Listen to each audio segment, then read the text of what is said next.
que Jesus cuida de nós. Vamos fechar nossos olhos, serenar nossa mente.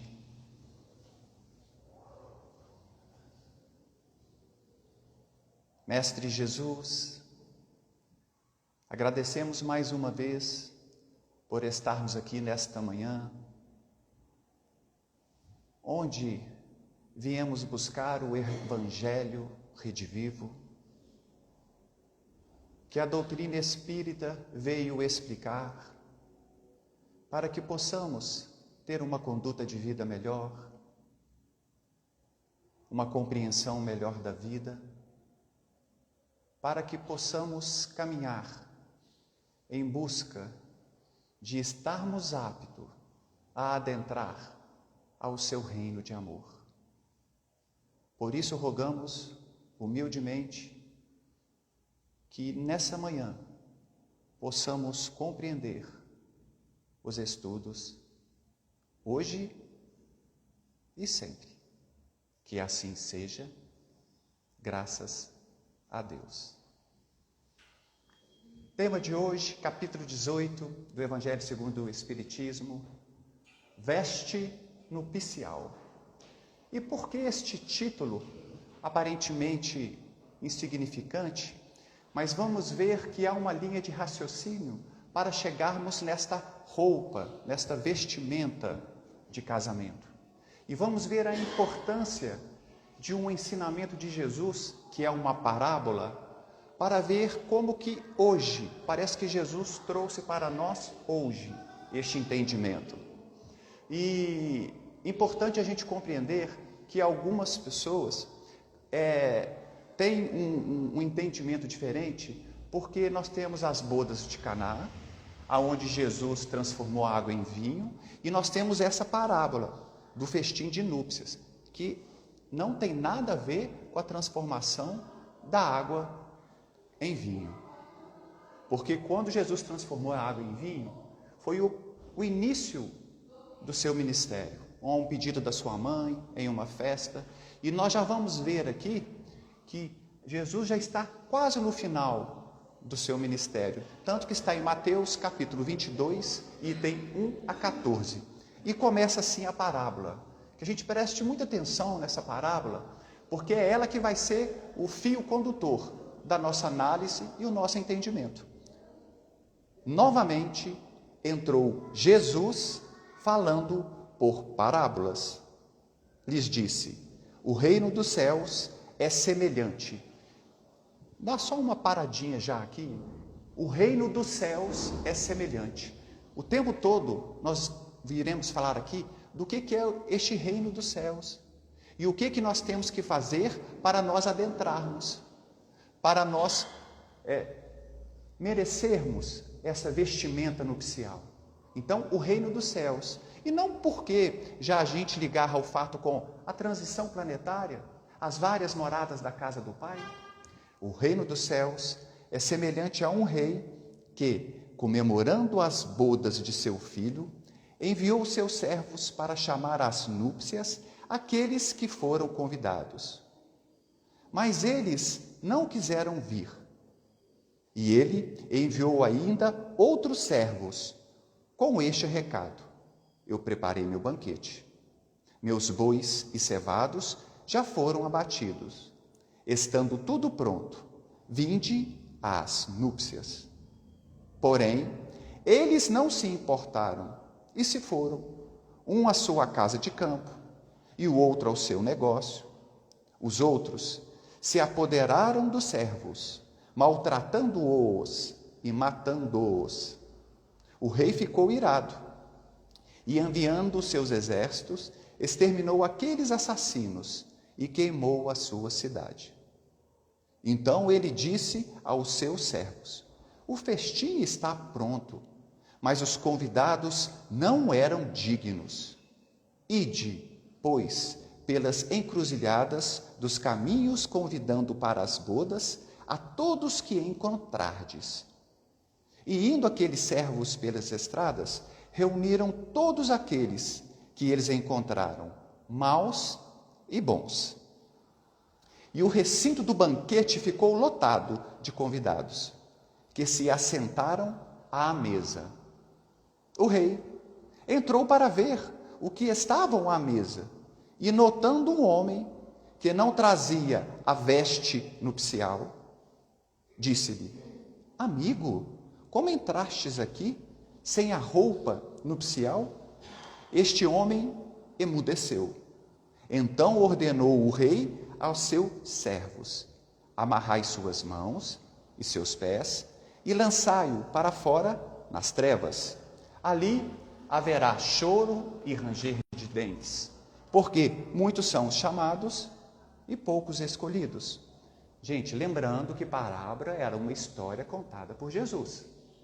Ele pegava os ensinamentos, a vida cotidiana, a vida das pessoas da época, e ele montava uma história para trazer ensinamentos. Já a bodas de Caná, a transformação da água em vinho, aquilo aconteceu. Porque muitos ficam chocados, né? Nossa, mas um rei cruel, vingativo, manda matar. É só para o entendimento.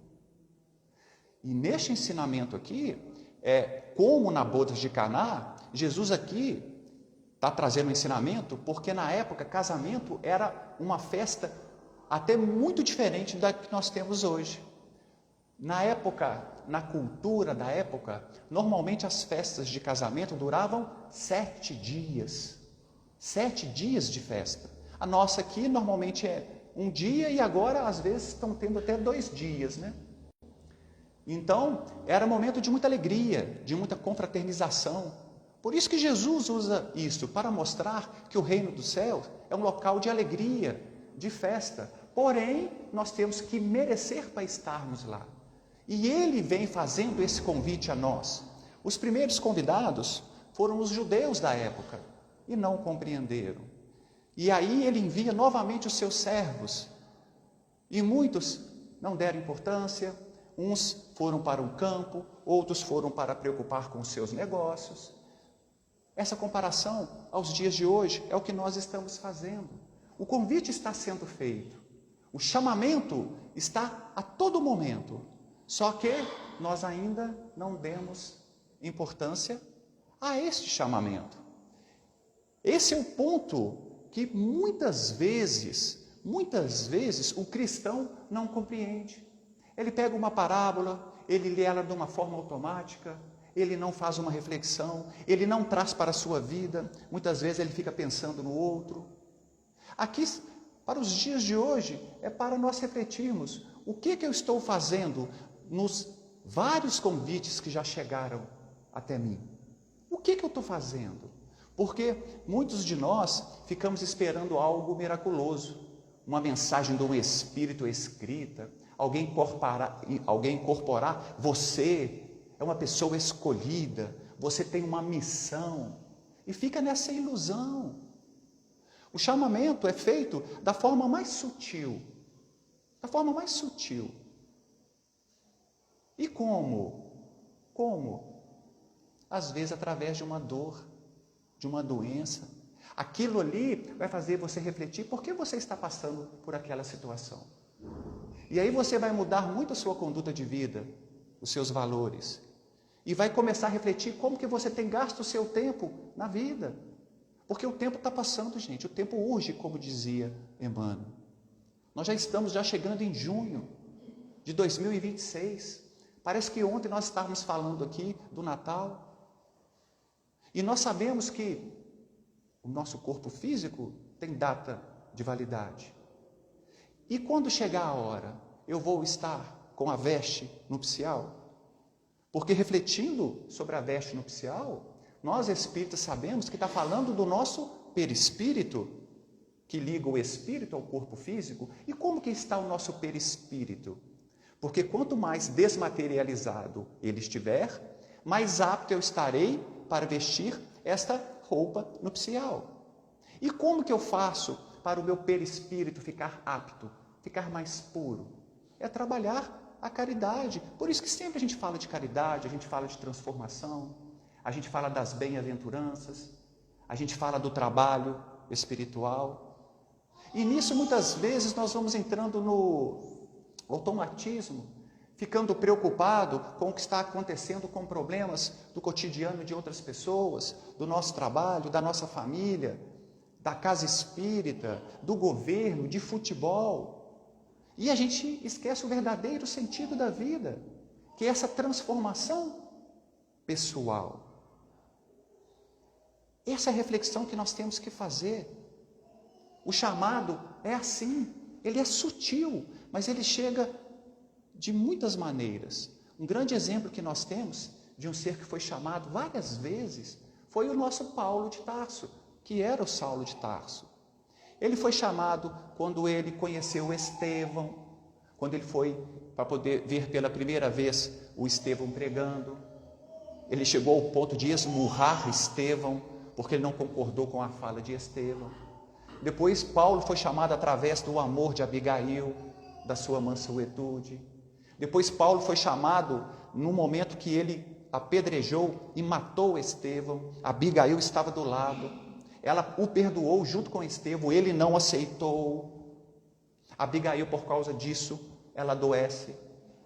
E quando ele quer reatar com ela, Paulo, que ainda era Saulo, ela morre.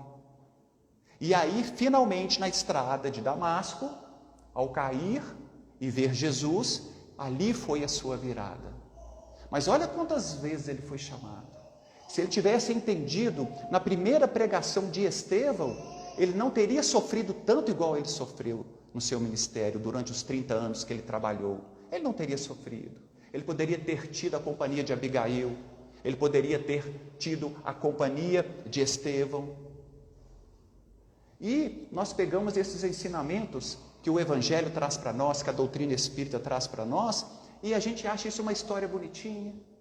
E já ficamos pensando no dia de amanhã, no que nós vamos almoçar daqui a pouco, quem vai julgar daqui a pouquinho à tarde, o que eu vou comprar amanhã. E o tempo está passando. Claro que nós temos que viver no mundo, mas, gente, analisa como está passando rápido. Quem ainda tem os pais presentes, olha como que eles já estão numa idade mais avançada, e muitos de nós já até os perdemos, que é uma separação momentânea. Quem tem filhos, olha como que os filhos estão crescendo rapidinho. Rapidinho. E o tempo está passando. E mais uma vez, se nós não entendermos essa festa, o chamamento do rei, que Jesus é o noivo, está chamando todos nós para o seu noivado, nós vamos mais uma vez perder essa encarnação. Porque das várias moradas da casa do Pai, a nossa é uma das mais atrasadas. E para nós adentrarmos a uma morada melhor, que é o mundo regenerado, sem essa veste nupcial, que é a lei da vida, nós não vamos conseguir. E no Evangelho, nesse item 2, olha a explicação que tem aqui, uma fala de Kardec. Mas não basta ser convidado, não basta o nome de cristão, nem se assentar à mesa para participar do banquete celeste. É necessário, primeiramente, como condição expressa, vestir a túnica especial. Isto é, purificar o coração, praticando a lei segundo o Espírito. Está falando que para a gente ter essa veste nupcial, eu tenho que purificar o Espírito, que é a gente evoluir, que é a gente desmaterializar, e continua explicando, olha como que vai desenhando para nós o Evangelho. Praticando, eu vou purificar o coração, praticando a lei segundo o Espírito, e essa lei se encontra inteira nestas palavras: fora da caridade não há salvação. Que é o capítulo 15 do Evangelho segundo o Espiritismo. E para entender essa passagem melhor, a gente pode trocar essa palavrinha. Fora da caridade não há evolução. Fora da caridade não há evolução. E a caridade que nós conhecemos é essa caridade de mudança íntima, de compreensão, de piedade, de devotamento, de abnegação. Essa é a parte que tem que ser entendida. E sempre que a gente vai estudando o Evangelho, capítulo por capítulo, vai pegando os ensinamentos de Jesus, sempre vai cair na parte da caridade, que caridade é amor, que caridade que fora da caridade não há evolução, que aí nós vamos entender o que nós estamos fazendo aqui. Eu posso não dar importância, muitas vezes, a uma leitura dessa, a fala de um palestrante, a um estudo igual nós fazemos aqui na segunda-feira. Claro que nós podemos não dar tanta importância. Claro que a gente pode, numa segunda-feira, pensar... Eu já tive no André Luiz, lá no domingo de manhã, assistindo a palestra. Não vou segunda-feira lá às 19h30, não. E estou falando isso, gente, não é por número de pessoas aqui presentes, ou porque isso vai fazer diferença para a casa materialmente, porque casa espírita não cobra nada. Mas isso para poder mostrar que aonde a gente completaria o entendimento da palestra, que é no estudo do Evangelho, a gente abre mão, sempre arrumando uma desculpa. Está frio, trabalhei o dia inteiro, sabe? E quando vem o chamamento, quando vem esses chamados, a gente não entende que é dessa forma. Porque sem o conhecimento, como que eu vou compreender? E sem compreender, eu não vou sentir o Evangelho. Eu tenho que sentir. Porque quem não sentir o Evangelho, independente da religião que ele estiver, vai chegar a um ponto que ele vai abandonar a religião. Ele vai parar de frequentar. É porque não sentiu. E as desculpas são várias. Eu não vou por causa daquela pessoa, que eu não gosto do jeito que ela está agindo. Eu não vou porque eu não acredito que Kardec é essa perfeição. Eu não vou porque aquela pessoa, a conduta dela, eu não concordo. Eu não vou porque talvez essa reencarnação não é isso aí que eles falam. Porque não sentiu. E se eu não compreender o Evangelho, eu não vou senti-lo. Porque a minha fé vai ficar sempre abalada. Por isso que a gente estuda sobre a fé inabalável. Por isso é importante a gente entender. Por isso é importante agora com esse friozinho, na hora que dá vontade de ficar na cama, tanto no domingo de manhã, mas principalmente às noites de estudo na casa, a gente não desanimar. Porque quando é para o trabalho material, a gente sai até debaixo de chuva, com trovões.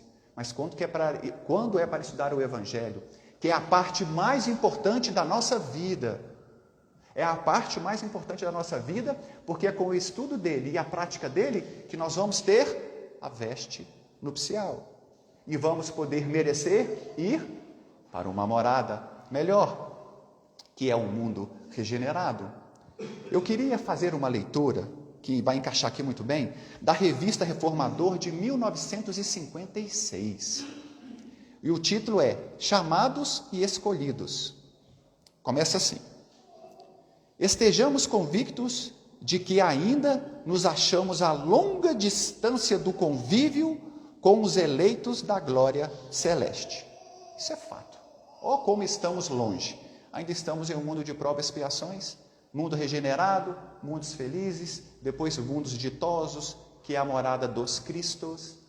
Estamos bilhões de anos atrasados, por escolhas nossas. Porém, e aqui fala, entretanto, para dar uma força para a gente, entretanto, pelo chamamento da fé viva, que hoje nos traz o conhecimento superior, guardemos a certeza de que já somos os escolhidos.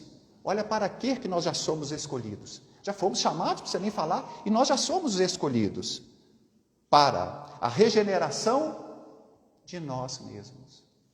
E a regeneração de nós mesmos é essa mudança de conduta, esse trabalho que foi todo comentado aqui. Fomos escolhidos para o cultivo sistemático, diário e intensivo do bem. Por isso, o devotamento, a abnegação, a compreensão de como eu devo tratar as pessoas, do que eu devo buscar para a minha vida. E nestes 2 parágrafos que eu vou ler agora, vai ser muito interessante a gente abrir bem a nossa mente, porque uma interpretação equivocada de uma passagem ou de um evangelho faz muitas pessoas terem condutas equivocadas achando que está fazendo a coisa certa. Para o esquecimento de todas as faltas do próximo,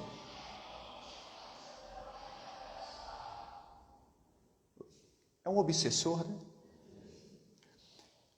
Para o esquecimento de todas as faltas do próximo, de modo a recapitular com rigor as nossas próprias imperfeições, redimindo-as. E para o perdão incondicional em todas as circunstâncias da vida. Por que eu quis trazer um entendimento aqui separado para essa parte? Porque olha aqui, para o perdão incondicional em todas as circunstâncias da vida. A gente tem que tomar muito cuidado numa leitura dessa, igual quando Jesus fala para perdoar 70 vezes 7, porque senão nós vamos ter condutas equivocadas. Por quê? Porque senão Jesus não teria ensinado amai os vossos inimigos. Senão ele não teria ensinado. Capítulo 12 do Evangelho segundo o Espiritismo. E por que isso? Vamos usar um exemplo. Nós temos vários exemplos, mas o melhor a ser usado, porque nós sabemos que amar os inimigos é orar por eles e não desejar o mal, né? Então, perdão incondicional em todas as circunstâncias. De novo, importante compreender amar os inimigos. Por quê? Vamos lá. Imaginem as nossas meninas, as mulheres, casada, né? Está com um companheiro, está casada, e é um cara violento, e bate nela uma vez, espanca. Aí ela lê uma passagem dessa. Nossa, mas o perdão tem que ser incondicional. Ela pega e volta. Ele vai outra surra nela. Ah, mas o perdão é incondicional. Jesus falou para perdoar 70 vezes 7. Aí volta. Ele vai e couro nela de novo. Gente, vai chegar um ponto que esse cara vai matar essa mulher.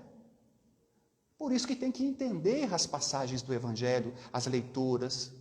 A gente faz essa reflexão com muito amor. Há certas situações que tem que ter um limite. Não é? Quantas mães que seus filhos se perdem no tráfico, no consumo de droga, e dão uma chance, 2 chances, 3 chances, 4, e muitas vezes começa a roubar dentro de casa. E imagino como deve ser difícil, tanto para a mãe quanto o pai. Não tem a coragem de entregar seu filho para a lei, e este filho é morto no tráfico, é assassinado pelo tráfico, por bandido. Não, mas eu tenho que dar ao meu filho incondicionalmente várias chances, eu tenho que perdoar o que ele está fazendo. Não.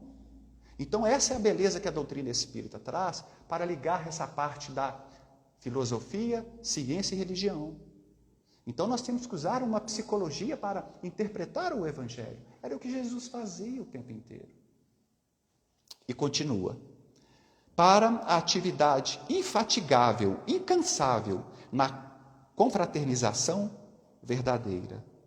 Para auxiliar os que erram. Auxiliar, não julgar. Não julgar a última pá de cal.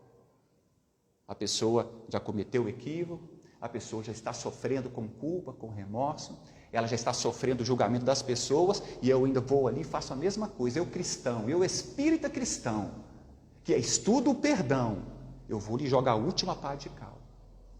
E não estou falando que é para concordar com o erro dessas pessoas, mas chegar e falar assim, amigo, se precisar de alguma coisa, eu estou aqui. Quer conversar sobre o ocorrido? Entender o que está equivocado? Que ajuda você quer?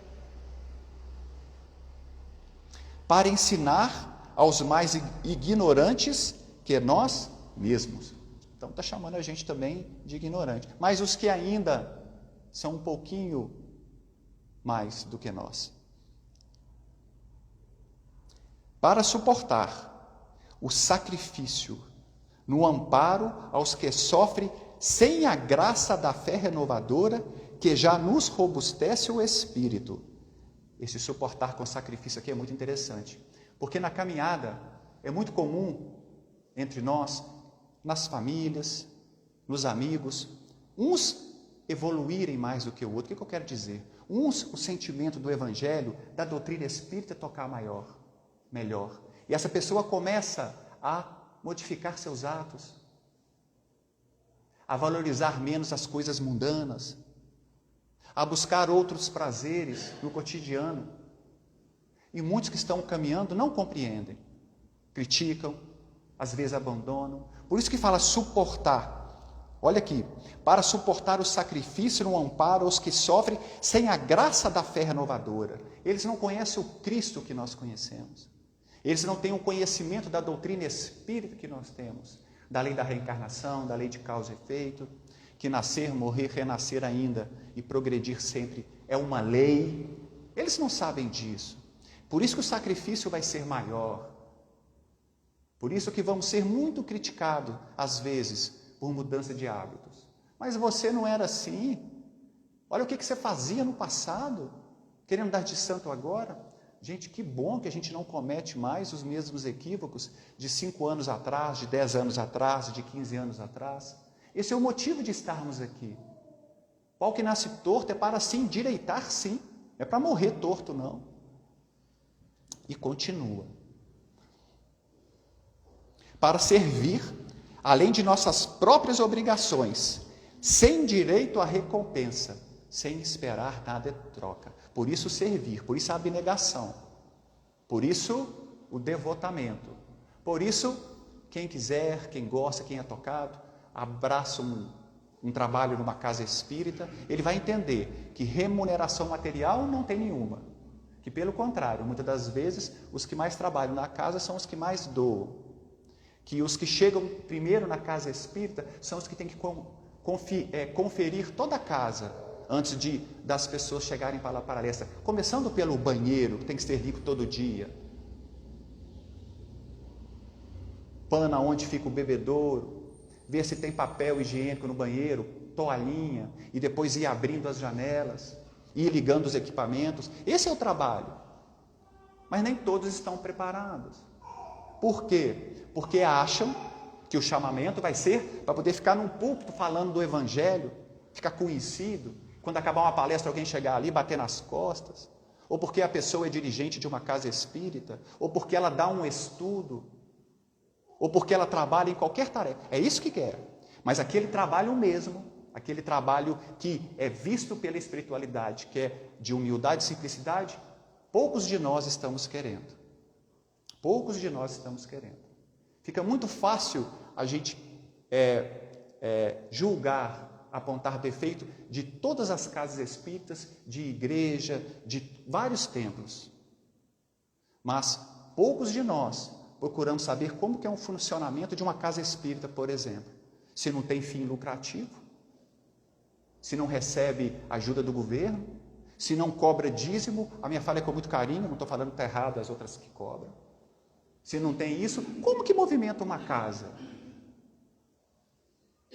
Você acha que vai ter condições para pagar uma faxineira para todo dia vir na casa espírita limpar a casa espírita e limpar a banheira? Não tem condições financeiras para isso? Não tem. E a fala é sem reclamação, é para mostrar que é muito gratificante chegar numa casa cedo, 3, 4 pessoas, e fica batendo papo e fazendo essas coisas. Por incrível que pareça, é prazeroso. Por isso que muitos não compreendem. Acham que o prazer, a fala é com carinho, é estar dançando, sacolejando num pagode, dançando um funk, embriagado, com todo carinho, com todo respeito. E dali muitas vezes sai uma traição, sai uma briga, sai o primeiro contato com a maconha, com a cocaína, sai o exemplo errado para os nossos filhos, que depois a gente não sabe por que eles foram para o mundo das drogas. Mas quantas vezes nós demos um mau exemplo, nos embriagando? Entende qual que é o trabalho? Como que é o chamamento? Não tem mágica. Não tem mágica. E continua. Para compreender os nossos irmãos de jornada evolutiva, sem exigir que nos entendam. Esse eu já li. Para apagar as fogueiras da maledicência e do ódio, da discórdia e da incompreensão, ao preço da renúncia. Renunciar, muitas vezes, ao nosso lazer material para dedicar a um trabalho espiritual. A fazer uma visita no asilo, a visitar um doente, a visitar um parente que está doente. Todos nós temos parentes doentes, acamados, passando por uma situação difícil. E lá, sem interesse nenhum. E lá, ficar lá meia hora. E aí, como é que está? Quanto tempo eu não te vejo? Fiquei sabendo que você estava doente. Nós não queremos isso. A gente quer trabalho ligado à vaidade. A gente quer trabalho para a gente poder ficar em evidência. A gente quer fama. A gente quer poder. A gente não quer sujar nossas mãos. Para estender a caridade sem ruído, como quem sabe que ajudar aos outros é enriquecer a própria existência. Não é amando que seremos amados? não é dando o que receberemos. Aqui está falando do capítulo 13, que a mão esquerda não saiba o que faz a mão direita. É a gente ajudar sem que ninguém saiba muitas vezes. Por isso que, particularmente, cada um tem uma afinidade melhor com o trabalho. Eu, particularmente, um dos trabalhos que eu mais gosto na casa espírita é o atendimento fraterno. Porque ali a gente está sentadinho, 2 pessoas, atendendo 1, 2 pessoas, e ali a gente está tentando ajudar, que normalmente a gente recebe ajuda, apresentando o Evangelho, e ninguém está sabendo. É feito ali nas escondidas. E às vezes uma conversa ali, e a gente ouvir pessoas. Recentemente, fizemos um atendimento fraterno aqui na casa, de uma mãe e uma filha, que durante o atendimento, um atendimento que até prolongou um pouquinho, embora a gente não preocupa com o tempo, mas um atendimento de 1h30 não é muito comum, mas caminhando para o final, as 2 falaram que estavam pensando em tirar a própria vida. Isso é muito gratificante. Isso é muito gratificante. Isso é servir o Evangelho. Não teve aplauso, não teve ganho material, mas o sentimento que roda ali, a presença dos amigos espirituais, por isso que tem que sentir a doutrina espírita, tem que sentir o Cristo. Por isso que o Chico passou a vida inteira ajudando as pessoas, porque só ele sabe o que sentia. Agora foi fácil? Todo mundo quer ser o Chico na parte dos fenômenos, famoso. Agora, o Chico tinha câncer de próstata, tinha problema no seu olho, ele tinha problema no seu pulmão, ele tinha problema na sua coluna. Quem já teve a oportunidade de visitar a sua casa em Uberaba, a cama dele, não dá nem para entender como que ele cabia na cama, uma cama de 1,5 m, um quartinho simples, e ele vendeu mais de 100 milhões de livros. Ganhou fazenda, ganhou carro, ganhou terra e doava tudo no outro dia. Se fôssemos nós, pelo menos 10% nós pegaríamos para nós, achando que seria muito justo, né? E olha que eu estou sendo bonzinho com a gente, né? Pegar 10%. Ele não pegava nada. Irmã Dulce, Madre Teresa. São os exemplos. Só que a gente quer a parte de fama do Chico. De fechar o olho, trazer uma carta psicografada. Eu acho que eu tenho uma mediunidade, eu acho que eu tenho uma missão. Temos sim. A missão da regeneração, de regenerar a nós mesmos. De entender isso. E continua. Para persistir nas boas obras, sem reclamações e sem desfalecimento, em todos os ângulos do caminho. Não reclamar, não desanimar e caminhar. Esse é o trabalho que nós temos que fazer. E para terminar, tem uma história de Simão Pedro que encaixa muito bem no que é um chamamento e no que é o trabalho. Simão Pedro já estava na casa do caminho, em Jerusalém, e Jesus já tinha sido crucificado, já tinha partido, e eles pediam muito Jesus para enviar para ele trabalho. Oh, Jesus, eu quero tanto servir. E olha que ele já estava trabalhando na casa do caminho. Mas eu queria tanto servir, eu queria tanto ajudar. E Jesus aparece para ele. Ele fica muito emocionado e Simão Pedro fala: Mestre, o senhor aqui? Ouvir o seu pedido. Você vai ser atendido. Aí Simão Pedro vai dormir, acorda no outro dia. E já de manhã cedo ele escuta um barulho forte na porta. E ele vai abrir. Era um ébrio, completamente embriagado.